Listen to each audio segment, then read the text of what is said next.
दोस्तों आप देख रहे हैं भोजपुरी खबर 27 और एक बार फिर से स्वागत है आप लोग को भोजपुरी खबर 27 में। दोस्तों कुछ समय पहले खेसारी लाल यादव अपने फेसबुक अकाउंट से एक पोस्ट किए हैं जैसे आप सभी को जानकारी के लिए बता दें कि कुछ दिन पहले खेसारी लाल यादव बनारस में टीवी चैनल के लिए एक शूट किए थे और उस शो में डिम्पल सिंह खेसारी लाल यादव के साथ नजर आई थी। शूटिंग के वीडियो निकल के आया था। अब उस शो का प्रसारण होने जा रहा है 24 मार्च रविवार को शाम 6 बजे और 25 मार्च को सुबह 10 बजे टीवी पे यह प्रसारण किया जाएगा। जोगिरा सारा इस टीवी शो का नाम रखा गया और इस शो को B for you Bhojpuri YouTube channel पर प्रसारण किया जाएगा। इस शो में खेसारी लाल यादव का 3-4 गाना है डिम्पल सिंह के साथ में और अन्य एक्ट्रेसों के साथ। और इस शो में खेसारी लाल यादव के साथ बहुत सारे कलाकार हैं, कल्लू हैं, अंकुश राजा हैं, सब लोग हैं, निरहुआ हैं, साथ में मनोज तिवारी हैं, सब लोग।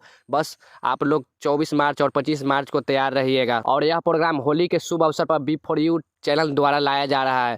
वैसे इस वीडियो के बारे में क्या कहना चाहते हैं नीचे दिए कमेंट बॉक्स में अपना राय बताएं। तब तक के लिए बाय, मिलते हैं नेक्स्ट वीडियो के साथ। जय हिंद, जय भारत, जय भोजपुरी।